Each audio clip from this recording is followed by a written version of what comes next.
Apple recently released a new lineup of iPads with a brand new updated M chips. Now with an even more processing power in its body, we'll see if the iPad Air is the ultimate productivity and entertainment tablet for its price.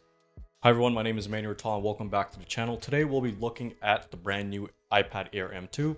We're seeing if it's worthy upgrade over the M1 iPad that was released a few years ago. We'll be looking at the specs, we'll be looking at some use cases, and we'll determine if this is really worth the upgrade. And if you guys haven't done so, please consider subscribing to the channel if you do like more Apple related and new tech content. Now, like all my videos, this will be broken into timestamps and segments. So if you want to skip to a certain segment that pertains to you or interests you, you can do that by clicking right on the timeline. So let's get right into it. Now, first, I want to briefly touch on the most obvious, and that is the brand new M2 lineup for the iPad Airs. Now, the iPad Air does come in both the 11 and 13 inch. And today we'll be looking at the 11-inch variant. My current model is the 256GB storage, and with back to school shopping going on, it's actually a little difficult finding the base 128GB storage. I ended up getting mine from Costco, but you can pick it up from pretty much any retailer that sells electronics. Now, in terms of the design of the M2 iPad Air, it is completely unchanged from the M1 that was released 2 years ago. The exact same bezel, the exact same ports, and the exact same screen size. I do want to touch on the screen size. It's listed as 11 inches, but because the bezels are rounded, the actual dimensions of the iPad screen for my specific model is actually 10.86, which is not that big of a deal, but the 11 inch is more of a marketing term than the actual dimensions of the screen. Now, in terms of ports and buttons, you do get a pretty standard tablet. You get the power button that also serves as your Touch ID and login button. There is no Face ID for the iPad. You also get a USB-C connector to charge your device, but also plug in external devices, which is a big plus. And you get your volume rocker buttons on the side. Other than that, the design is actually pretty simple. And I actually sort of like that Apple decided to stick with the same design. Now, the screen on the iPad Air is pretty good. You get up to 500 nits of brightness. So that means if you are working in bright conditions at your desk or working in direct sunlight, if you jack up the brightness to max, you will not have to worry about glare. Now, this is an IPS panel. It is actually not an OLED, so it's LED backlit, and it does not have 120Hz refresh or the ProMotion on the iPad Pro.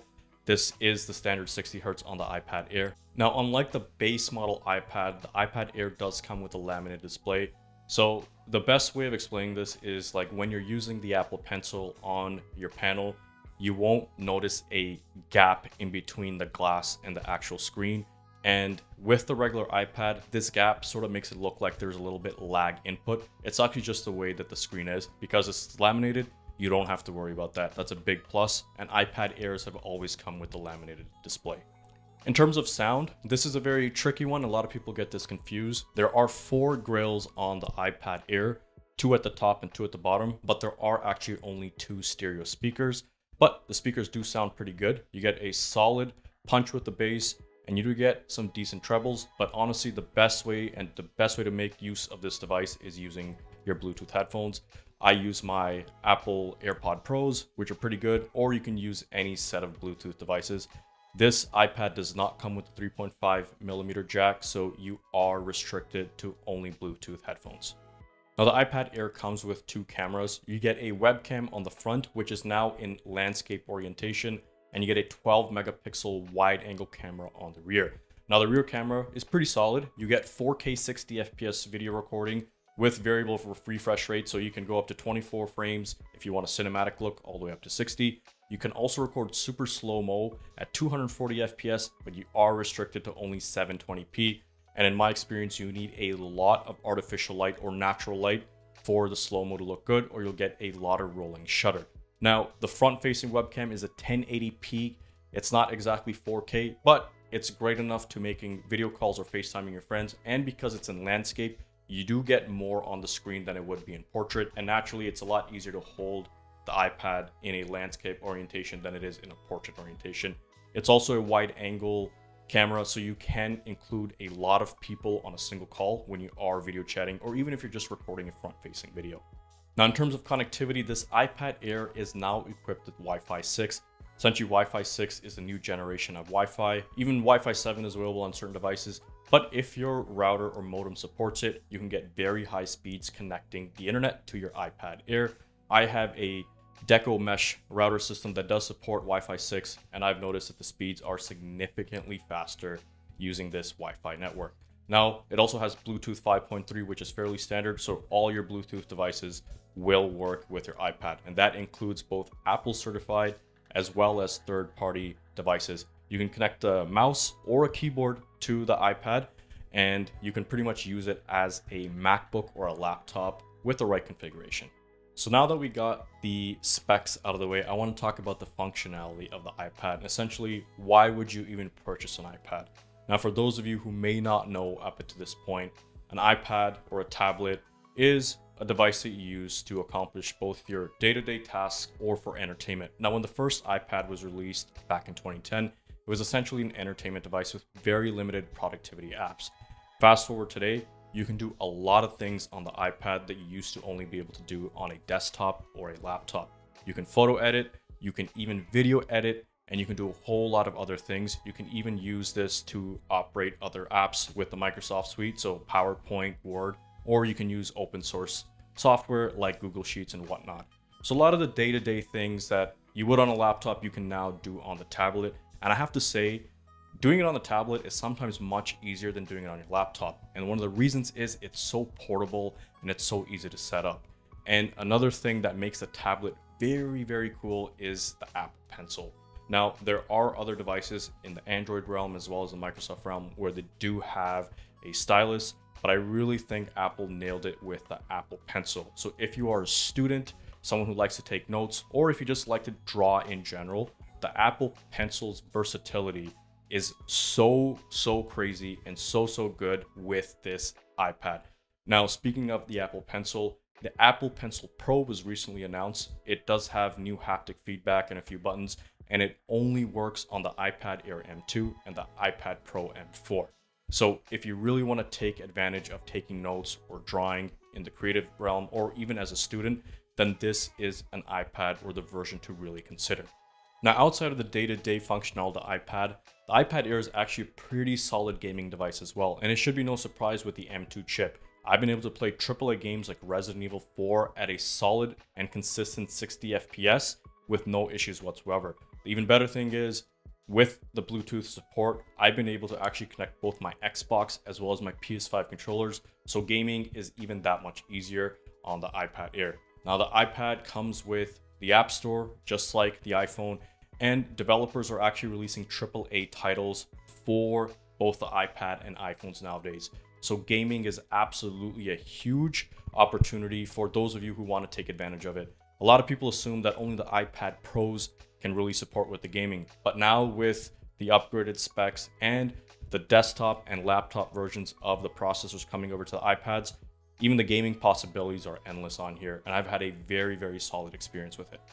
Now, in terms of benchmarking, I use Geekbench 6 as a base model just to get a comparison between other devices. I'm going to post screenshots of both the CPU as well as the GPU benchmarks. Essentially, the M2 processor is very fast, and it's faster than the iPhone Pro Max with their A17 Bionic chips, and it's much faster than the older iPad Air with the M1. Now, benchmarking really is there to set a baseline. It's not a true indicator of how good any particular device is, but I just wanted to see where we are. Overall, I would say that there has been 0 instances where my iPad has either slowed down or failed to launch an application. The memory management on the OS, especially on the iPad OS, is very strong. It is something that Apple's been known for, even for their desktop operating systems. Other than that, I do want to talk about the thermals briefly. Because this is a passively cooled processor, there's no fan located within the iPad. I thought that I would run into some thermal or throttling issues, especially when gaming. Now, the front of the iPad did not get over 33 degrees Celsius, and the rear as well, which I was very shocked at. And this was while I was playing Resident Evil 4 at peak. So you're still able to hold the iPad and you don't have to worry about burning your hands when you're using it for intensive applications. Now at idle, the iPad sits around between 27 and 31 degrees, and that's fairly normal. Even your iPhone or your any mobile device is typically at those temperatures. Now, in terms of battery life, I've been getting between 6 to 8 hours of battery life for general use, with brightness being at around 50%, and using headphones. Now, this is going to vary across the board. It completely depends on how intense you use your iPad. I will also say when you are gaming on the iPad, battery will drain pretty significantly. So you probably will get between 2 to 4 hours if you only use this as a gaming device. Now, the iPad Air is a very good multitasking device as well. So it's no longer that you can only use single applications at a time. And with a new feature called Stage Manager, you can actually have multiple apps open and you can resize their windows right on your iPad, just like you would be able to do on your MacBook. Now, if you haven't done this before, it does take a little bit getting used to, but I would say the learning period is about 5 to 10 minutes and then everything works extremely naturally.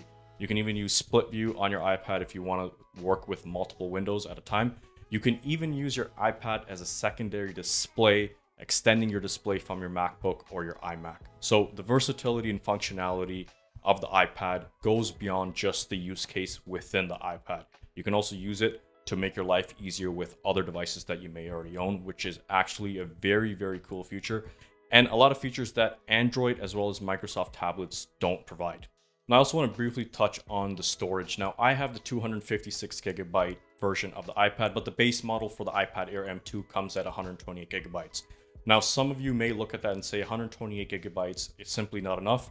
And while I agree with you generally, you do get the option of iCloud, but even better yet, you can connect external SSDs or hard drives via the USB port on your iPad, and you can either work or save files directly from the SSD.